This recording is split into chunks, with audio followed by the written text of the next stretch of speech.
I think when you talk about major transformations, the first question in any org or at executive level is adoption.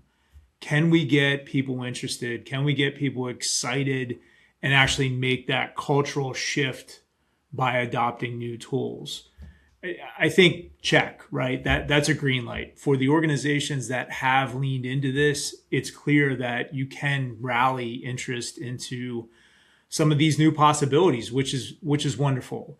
But now that you've opened Pandora's box to all functions, right? And this idea of creativity and kind of even internal competition, as you mentioned, those orgs are going to have to take a step back and say, okay, for each AI feature that we've just built, can we point to a specific business metric or impact, right? You're going to have to start scaling it back to say, okay, the question is no longer, can we use this? It's should we use this, and how should we use this?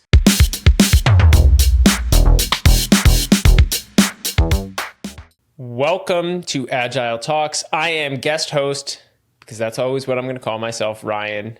And we have 3D Agility CEO with us, Mark. Mark, how are you doing? Hey, what's up, Ryan? How are you today? You asked? You didn't even say I'm good. See? Yeah. I'm a charmer. Slowly but surely, I'm just working to get on your good side. Just 15 episodes in, you finally asked me how I'm doing. I've just been sitting here waiting for so long. All right. So you sent me an article this week that we're going to talk about. Actually, you sent me a couple articles about this. And it is around the idea that all of these companies have burned through. So today's June. We're in June right now, beginning of June. All of these companies have burned through their AI budgets for 2026 already, halfway through the year.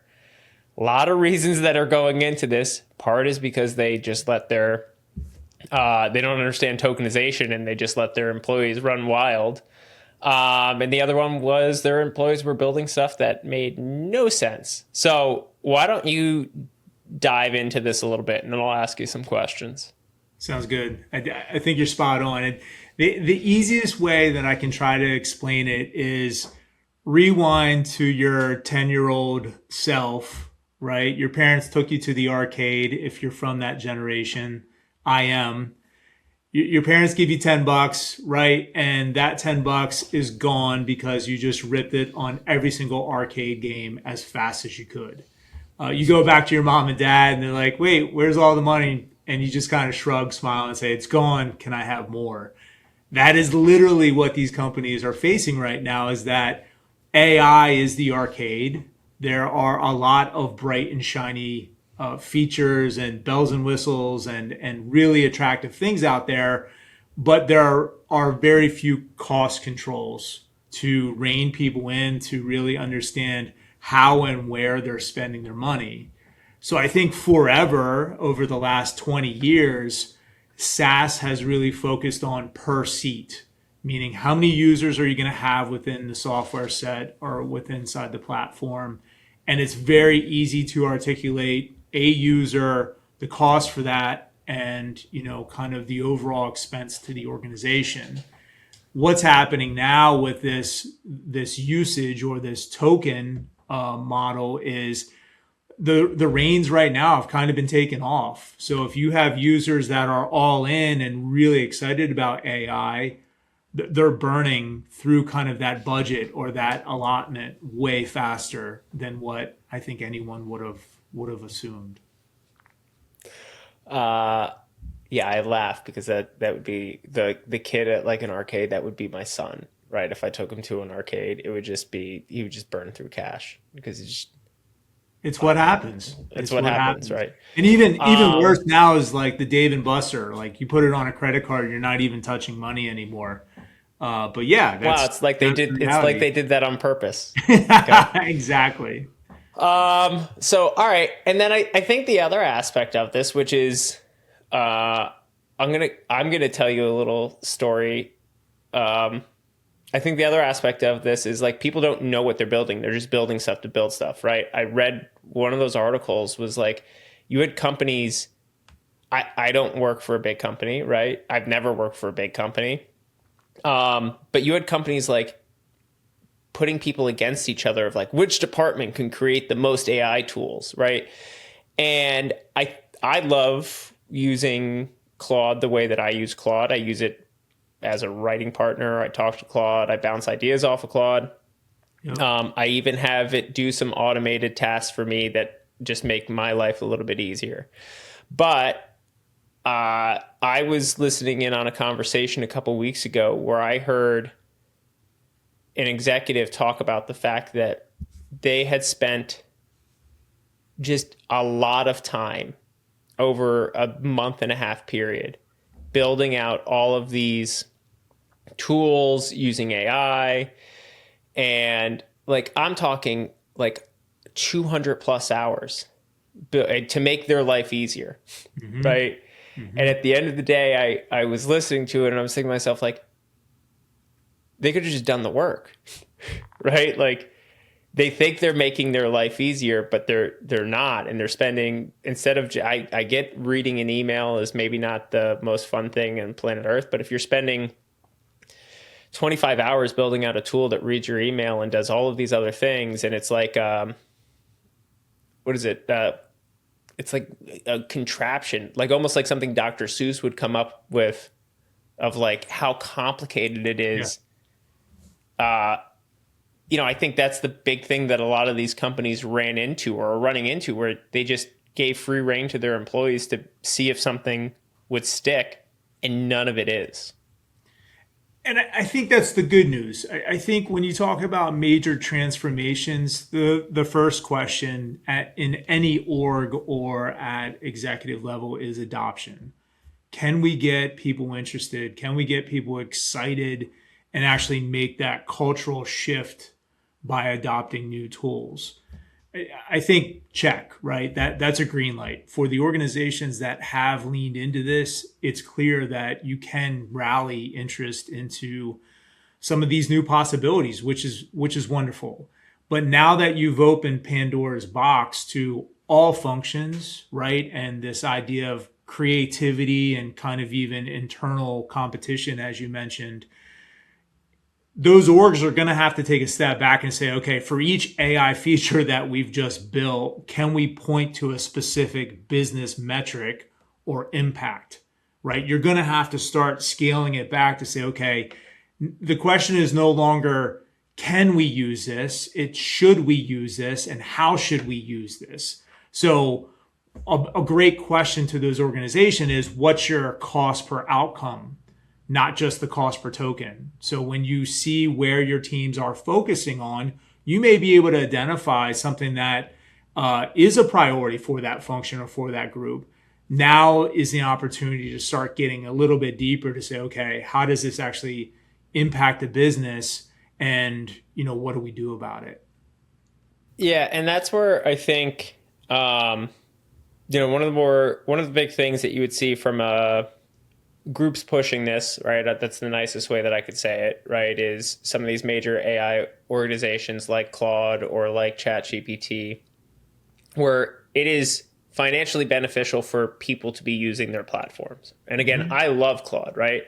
But when you have individuals who are saying, oh, traditional SaaS is dead, right? Mark can go and build exactly what a CRM is all by himself, right? And there's a whole lot of things that go into like what's an actual piece of software and how limited or capable are any of these programs. Maybe in the hands of the right user, they're super powerful, but like my dad isn't going to go build a CRM, right? To the best of my knowledge. And so it really looks at, you really look at companies, shamefully or shamelessly plug Peregrine here, right? You look at a company like your company and your product Peregrine, and you look at it and go like, yeah, could someone maybe do that on their own? Possibly. Do they have the capabilities to do it? Who really knows? And can you tie something like Peregrine to a direct ROI? Absolutely, right? Yeah. And there's a purpose to it, and it's still AI based, and it still has extreme value, but it is purposefully built around a pain point and a problem that you, when you built it or when you designed it, you knew it was going to solve something specific, and you could point to it and go, hey, if you spend X amount of money and it helps you increase your sales this percentage, it's very easy to calculate the ROI. And I just don't see that with a lot of the other programs out there where like, you know, I think it was an MIT study came out that was like, how much value is Microsoft Cowork actually providing, right?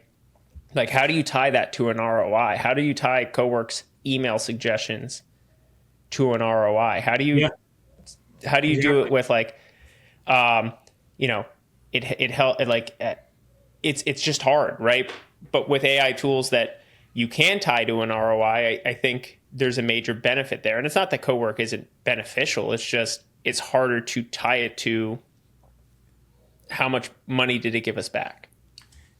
And that's the difference. There is a whole host of different tools out there, and how we handle it at 3D Agility is we very much work from the problem backwards, whereas some of the instances that we're talking about today was kind of organizational transformation. They kind of just peanut butter spread it across everyone, and that's not what we do at all. We very much get into a function or a process with a very specific use case and a very specific problem statement in mind. And that is from the very beginning, what we focused on is how can we prove ROI, payback, revenue expansion in a very, very near term. So the discussion around, you know, is this right for our business? Will we see financial gains? They almost become moot, because that's exactly kind of the, you know, the moat or, you know, the specific use case that we're going after. We do not create applications or solutions to help you with your email, right? What we do in some cases, depending on the function, is, you know, how do you unlock value from those emails? Not just, can I process more emails faster? I think that's the difference on where you're seeing some of these conversations go. And I'm excited about it, because now the question of, can we get people excited about it, is no longer the hypothesis. Now is, how do we commercialize this thing and start making money? Yeah. No, and that makes sense, right? Again, it's, for me, it's with the tokenization and with the things that people build and how they use it and what they do, it would make sense for me that, you know, I think we're at not a downward trend in a bad way, but like a downward trend in a, like, all right, now we're going to start being realistic about what we're doing, right? Yeah. Let's actually, we all know the capabilities. We know that it works. We know that it is functional. It's here to stay, right? Now let's actually be practical with how we're using it, instead of just going, you know, hey, can I get 15% more productivity? Because 15% more productivity with some of the costs for tokens, it's cheaper to just do it yourself than actually. Someone will bear the cost, Ryan. That's reality. The money is made in between the lines, and the questions that organizations are going to start asking themselves are, you know, have we actually modeled what happens if token consumption goes up 2x, 3x, 4x? Do we understand the impact to our margins? Number one. So that's kind of the internal view of this discussion.